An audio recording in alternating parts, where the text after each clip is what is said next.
Alright, hello everyone, and welcome to my channel. On this channel, you will get educational videos, and I generally look at people who have articulated theories of everything, and more than likely people that you've never heard of, who have contributed theories of everything, all-encompassing theories, cosmologies, grand unified theories, try to synthesize things, bring them together, put everything in one place that gives you a holistic worldview of, how they see everything. And today is the 22nd video that we've done on Daniel Ingram and his book called Mastering the Core Teachings of the Buddha. Ingram is an American who has a lot of retreat experience, a lot of meditation experience. A lot of those retreats were in the Far East, Burma, Malaysia,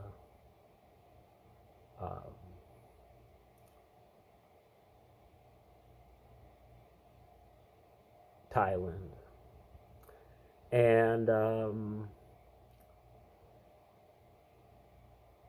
he's got some hard-won lessons that he's willing to share with us, gringos over here, so to speak, and this is information that would not be accessible otherwise. And so I'm highlighting it on this channel. And we are in chapter 15, which has to do with different postures of meditation. There's reclining, lying on your back. There is sitting. There is standing. And there is walking. And those are not necessarily Buddhist concepts, but he goes through the different options and has good things to say about all of them. But we are about to wrap up this chapter. This might be a little bit of a repeat because I think I got cut off in the middle of a paragraph last time. Sorry about that. So we're going to go back to the beginning of this paragraph and another, and then we'll be into the next chapter. Alrighty. Walking is a great time to check out intentions and their relationship to actions, as walking involves a complex and interesting interplay between these. Deconstructing how the sense of a doer is created is directly related to noticing how intentions arise naturally and lead to actions that arise naturally. And this is something that walking teaches well. If you are having problems staying grounded when walking, I recommend focusing primarily on the physical sensations in the feet and legs, particularly the sensations of contact between the soles of the feet and the ground or floor. Really watch it on the turnarounds if you are walking back and forth, and when going through doors, if there are doors, as these are times when people tend to space out. Don't. These moments are excellent for giving rise to insights. I tend to prepare for turnaround about 2 steps before I get there, ramping up the awareness to not space out, and have found that this helps a lot. Do not underestimate walking meditation. In fact, most people who go on retreats where there is walking practice totally blow it when it comes to the walking, as they don't think of it as being useful or as powerful as sitting. But in this, they err.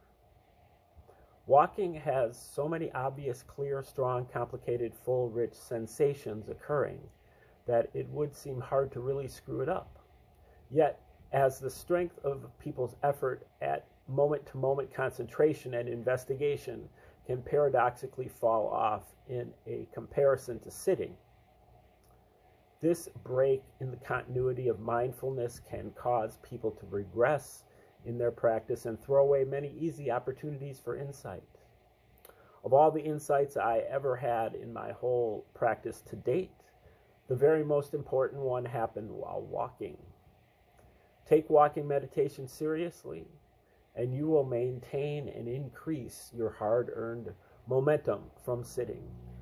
Slack off, and you will lose momentum and fail to learn all the incredible lessons that walking practice can offer.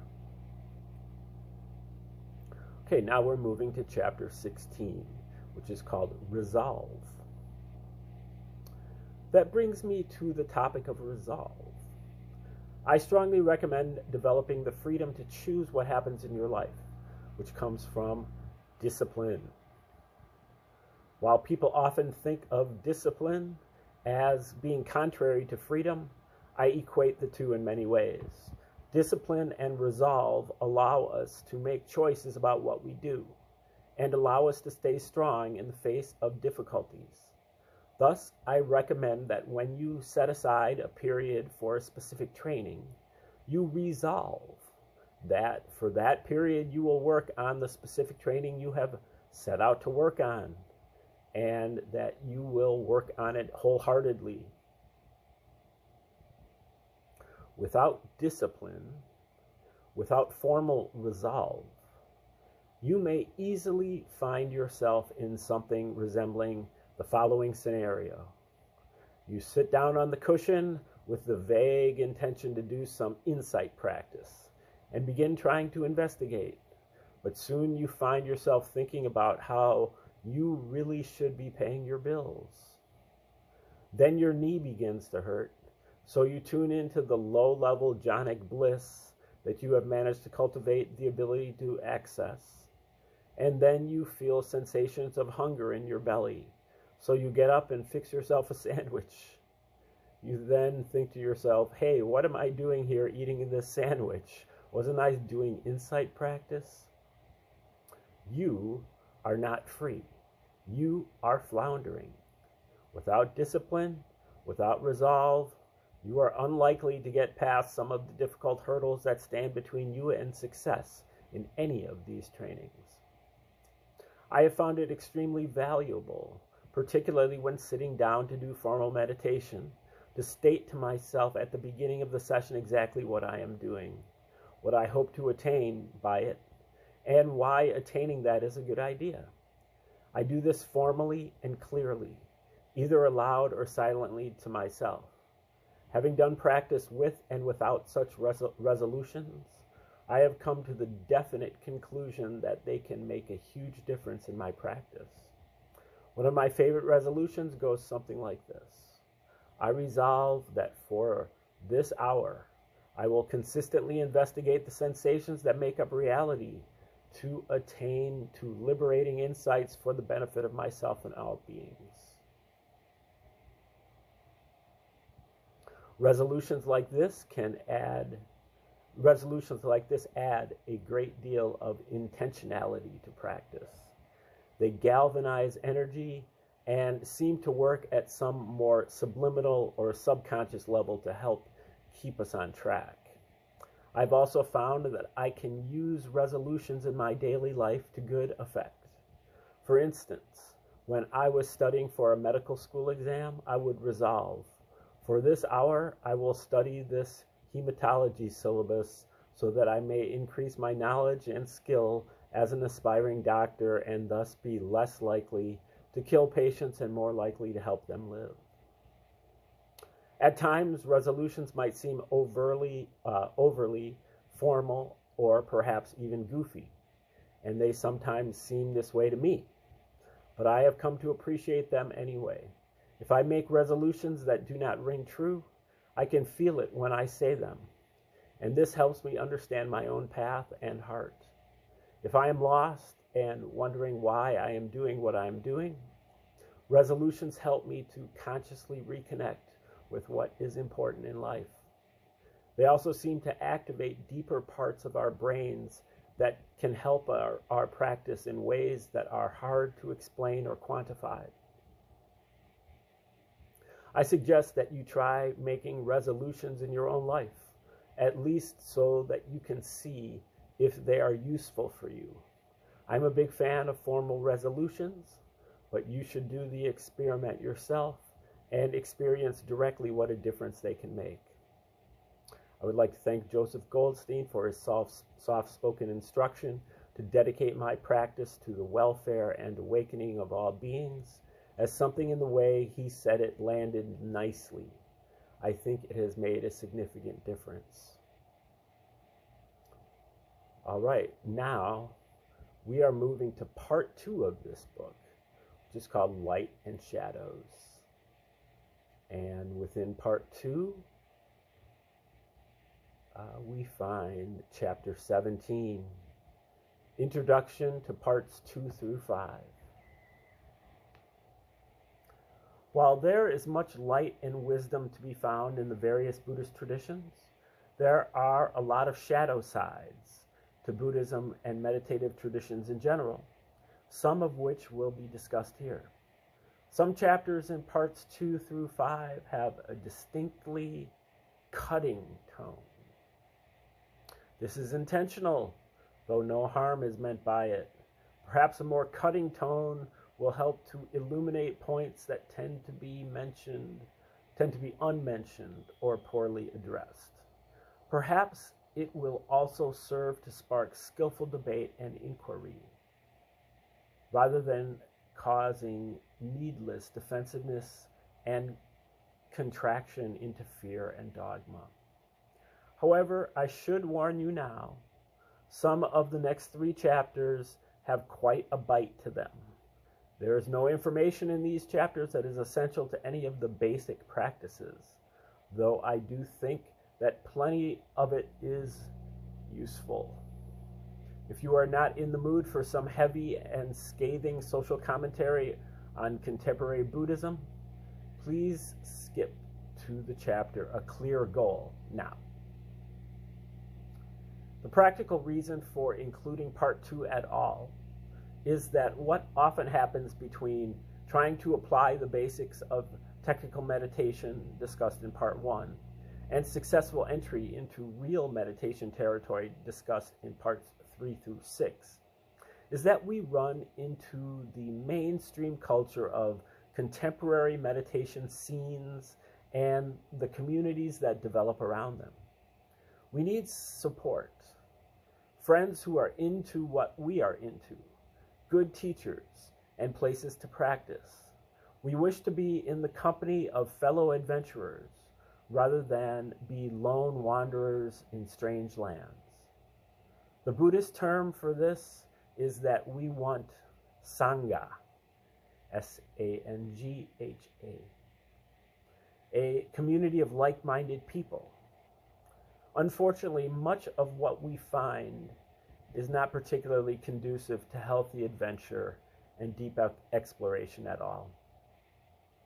Thus, as one small dissenting voice against the tide, I have included part 2 to help those who want to go deeper than many around them and avoid the numerous cultural sidetracks and disempowering voices that will keep them from achieving their goals.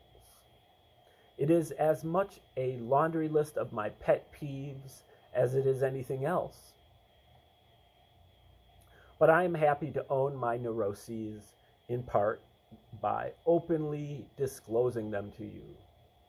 While I may be fooling myself, I think this section, while appearing a bit harsh and perhaps disrespectful to those uncomfortable with examining their assumptions, is likely to be helpful to those who wish to go against the stream and become an actual meditation master. The real dangers that come from using a forthright tone are that it could alienate readers for whom such a tone is simply not helpful, as well as those who could easily benefit from such a tone but do not want to admit this. Worse, it may cause others to agree too strongly, thinking, oh yes, even though that Daniel guy sometimes writes like a raving lunatic, he and I are really on the same side. We know what's going on. Those over there are the ones who really need to hear this. Such polarized attitudes are contrary to the cultivation of actual wisdom. My purpose here is to raise awareness and inspire dialogue. We all need to hear the points made in this book, myself included, though not necessarily in the style presented here. The ideals and standards presented here are relatively high so that they will be able to be applied universally. Further, the numerous traps and pitfalls presented in this book are so common that each of us needs to be wary, reflecting regularly and honestly on how we have fallen into them once more. I sometimes find myself rereading this book and thinking, wow, that was a good point. I should try to remember it. There are quite a lot of readable, helpful, and friendly Dharma books out there, such as Jack Kornfield's master work, A Path with Heart, many of which are loaded with brilliant statements that should basically shock and confound the reader, hitting at the very core of their delusion with the deadly accuracy of a master of Zen archery. However, as they have been written in a style that is so completely accessible, these statements may have nearly the opposite effect, creating a mushy comfort in the reader with statements that should have stopped them in their proverbial tracks and provoked deep inquiry. I have grown tired of people routinely quoting profound Dharma statements from such works as if this represents their realization of those statements, when in fact they have no idea what they mean and haven't realized them in their own practice. Such folks seem to derive some false security from being able to parrot the masters, while I can relate to behaving in such ways. I will do my best to keep the second two parts of this book from perpetuating this phenomenon. Thus, I have intentionally written some sections of Part 2 and 5, particularly in a style designed to challenge and erode the unfortunate calcifications. Also, I must admit that it was fun and cathartic to write that way. Perhaps modeling this will help you also have fun and enjoy some of that same catharsis when you run into similar scenarios. I think that most spiritual practitioners could and should become much more comfortable admitting what they don't know and seeking clarification. The times when I myself have failed to do so have been much to my detriment, manifesting in the forms of slow progress, more pain and confusion than were necessary, stagnation, and occasionally regression in practice. In these next 5 parts, I will often mention very specific high states and attainments to try to refocus Buddhism on those things that go beyond philosophy, psychology, and dogmatic religiosity. It is awakening that finally makes the difference, and was, according to the Buddha himself, the whole reason for all of this. Unfortunately, even fairly rational adults can suddenly lose the ability to stay in touch with their direct experience when such language is used. And I will do my best to try to counteract this and bring things back down to earth whenever possible. It has become almost taboo to mention any degree of actual attainment or mastery, even the lowest levels of mastery, among many meditation communities, and this is extremely unfortunate, which is to say it is completely ridiculous and frighteningly ironic. There are those who hold the view that attainments will always speak for themselves and that people will be able to tell, but this is not always true. There are others that point out that plenty who claim attainments are either being deceptive or err in their assessment of themselves. Perhaps it is purely my time and cultural conditioning that creates my view that reasonable, open discussions of attainments and qualifications to teach are reasonable and valuable. However, imagine if people were afraid to admit that they had graduated from the first grade or that they learned to read. That is what some meditation communities are like. Interesting. I think we're going to stop right there. And we will resume tomorrow from this place. And hope you tune in. Thanks for tuning in today. And have a great day.